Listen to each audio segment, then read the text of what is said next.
Okay, let's be honest. 1 minute, you and your bestie are staying up till 3 a.m. eating noodles and complaining about life.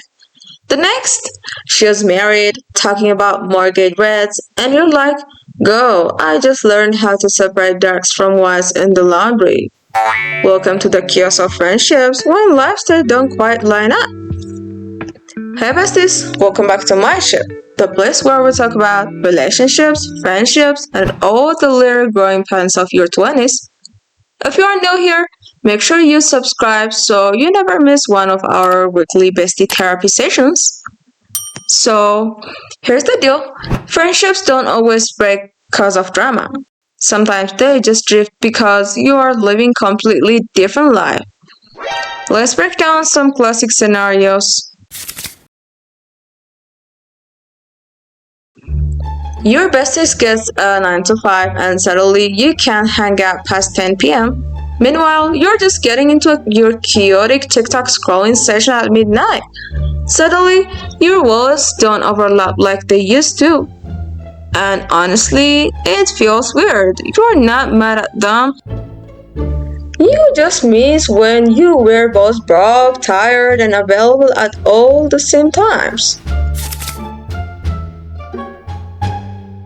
Nothing makes you feel the life gap like when your friend Babis is teasing and your biggest crisis is, should I fix my situationship first?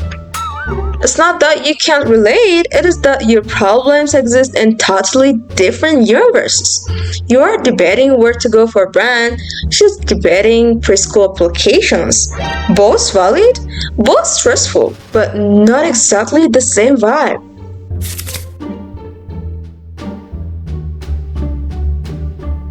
One friend is climbing the corporate ladder like it's Olympics, the other is still figuring out what they even want to do. Sometimes that gap breeds insecurity, like you are proud of them, but you also feel low-key left behind.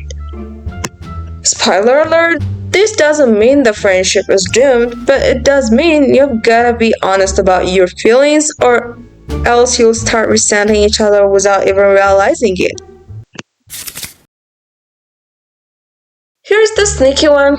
When you love your friend but the gap in life stage makes you feel like you are not enough, you cancel hangouts cause you don't have grown-up updates, or you avoid calls cause you don't want to admit you are still broke, single, or unsure.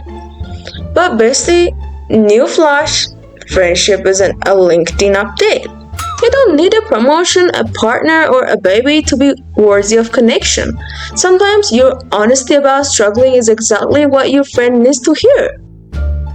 You ever notice how catching up with certain friends feels like time travel? Like you're still in meme sharing mode and suddenly they're like, so when are you buying a house? And you're like, I just bought an air fryer. Does that count? The truth is, friendships evolve as we evolve. Sometimes you will be in sync, sometimes you will be in different worlds. That doesn't always mean the friendship has to end. It just means you have to redefine what connection looks like. Maybe you don't see each other every week, but when you do, it still feels like home. And sometimes you outgrow each other, and that's okay too. People come into our lives for chapters, not always the whole book. So besties, I want to hear from you. Have you ever felt this like your friend was living on a completely different planet compared to you? How did you deal with it? Drop your stories in the comments. I promise you're not alone. And don't forget to like this video, subscribe for more bestie style deep dives, and share this with the friend who still gets you, even if your life stage looks totally different right now. Until next time, friendships may bend, stretch, and change, but the real ones, they find a way to stay.